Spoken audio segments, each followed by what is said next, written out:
Now, trade is a big part of the discussions here at the Milk Business Conference and how things could possibly change under the incoming Trump administration. Farm Journal's Tyne Morgan joins me as part of our team coverage. And Tyne, folks are keeping an eye on what potential tariffs could mean for our top dairy trading partners. Well, Clinton, it is amazing how quickly rhetoric can change. Last year here at the Milk Business Conference, the focus was on the lack of attention on trade with the current administration. And today, it's what the focus back on trade with the Trump administration could mean for ag, both in terms of what's at risk and what dairy could possibly gain. But check this out. In the latest Farm Journal Ag Economist Monthly Monitor, we asked this question. If President Trump evokes tariffs on any of our top 3 trading partners, retaliation by which country would have the biggest impact on agriculture? No surprise, 63% said China, but 37% say it's Mexico.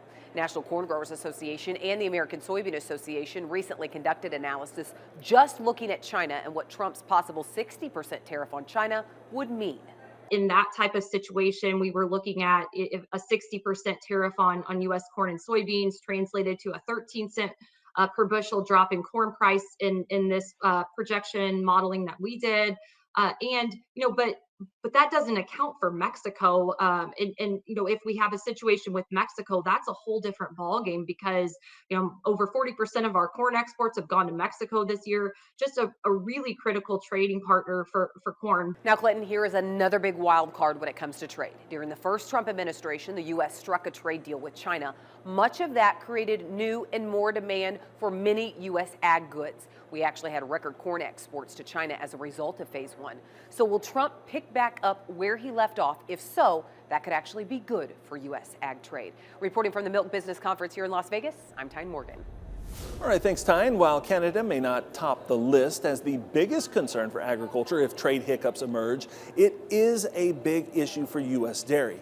And potential for conflict is already stirring as U.S. dairy leaders question Canada's commitment to the USMCA signed during the last Trump administration.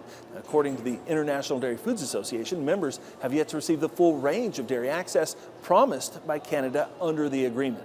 Clearly, the contract that we wrote isn't fully being abided by. So if we're going to, spend some time to review this in the, 2026 and revisit the language around dairy, I don't know that we need to change it, but from a behavior standpoint, we just need to get execution of the language that already exists. So how big is this market? Take a look at this graphic from USDA. It shows that from 2010 to 2021, total dairy exports from the U.S. to Canada, adjusted for inflation, rose 48% from $466 million in 2010 to $691 million in 2021.